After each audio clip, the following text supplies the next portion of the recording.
दोस्तों, प्रभु यीशु मसीह ने अपने चेलों से बहुत पहले ही कहा था कि अंत के समय में बहुत सारे लोग झूठी शिक्षाओं पर मन लगाएंगे। और आपने देखा है, कुछ दिनों पहले ही हमने केन्या के एक झूठे कल्ट ग्रुप के बारे में आपको बताया था, जिसमें बहुत सारे लोग कई दिनों तक अपने आप को भूखा रख कर खुद की जान गंवा दी थी। आज आप लोग देखते होंगे, बहुत से कलीसियाओं में अजीबोगरीब हरकतें की जाती हैं और कई ऐसी शिक्षाएं भी दी जाती है जो ना तो बाइबल के वचनों से संबंधित है और ना ही कभी यीशु मसीह ने हमें ऐसी शिक्षाएं बताई है। दोस्तों, आज इस वीडियो में हम आपको एक ऐसे चर्च के बारे में बताएंगे जिस चर्च में कि शराब पीकर प्रार्थनाएं शुरू की जाती है। अब ये सुनकर तो आपको भी हैरानी हो रही होगी, क्योंकि हम सभी जानते हैं कि शराब एक ऐसी चीज है जो हमें हमेशा पाप की ओर ही ढकेलता है। आप सभी जानते हैं, जब एक व्यक्ति शराब पीता है तो उसे पाप में गिराने के लिए शैतान को एक अवसर मिल जाता है और वचन हमें कहता है कि तुम शैतान को अवसर ना दो। तो पहले आप इस वीडियो को देखिए कि लोग किस प्रकार कलीसिया की झूठी शिक्षाओं पर शामिल हो रहे हैं और मसीहत को किसी और ही दिशा में लेकर जा रहे हैं।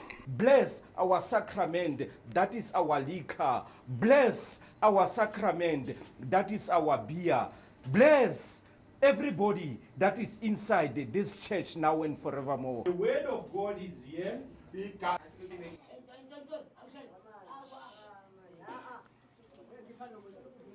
As a pope in the house of the Lord, I declare you a new member in the house of the Lord, which is the tavern, a holy church of God.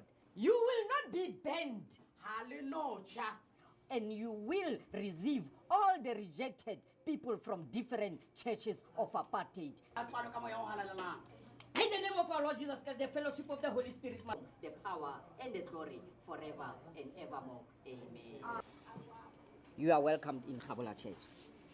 दोस्तों, यहाँ पर आपने देखा, उस चर्च के pastor ने प्रार्थना करने के बाद लोगों को शराब पिलाई और खुद भी पिया। दरअसल आपको बता दें कि ये चर्च साउथ अफ्रीका के शहर बनी टेबरेन में स्थित है। ये शहर साउथ अफ्रीका की राजधानी जोहानिसबर्ग से करीब 50 किलोमीटर दूर दक्षिण में स्थित है। और इस चर्च की स्थापना साल 2017 में 54 साल के स्टेसी मकेती ने की थी। उनका मानना है कि चर्च के यूरोपियन कल्चर को रिजेक्ट करना जरूरी है और हमें प्रार्थना में उस चीज को शामिल करना होगा जिससे हमारा समाज करीब रहा है। और इस चर्च के लीडर यानी कि मकीती के मुताबिक लोग पब में जाकर शराब का जो मजा लेते हैं, मन हल्का करते हैं, अब ये इस चर्च में ऐसा कर सकते हैं। लोग ईश्वर की भक्ति भी करेंगे और उन्हें चर्च में आना वक्त की बर्बादी भी नहीं लगेगा।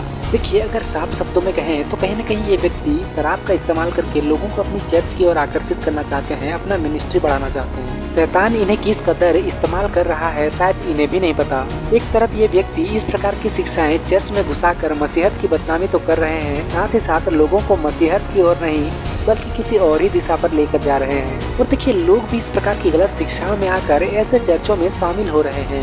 दोस्तों, यही होता है जब हम बाइबल नहीं पढ़ते, परमेश्वर के वचनों को नहीं जानते, परमेश्वर की इच्छा और आज्ञाओं से अनजान रहते हैं, तभी हम इस प्रकार की झूठी शिक्षाओं में आ जाते हैं और उसमें शामिल भी होते हैं। देखिए, बाइबल हमें शराब के विषय में क्या कहती है। नीति वचन 20:1, दाख मधु ठट्ठा करने वाला और मदिरा हल्ला मचाने वाली है, जो कोई उसके कारण चूक करता है वह बुद्धिमान नहीं।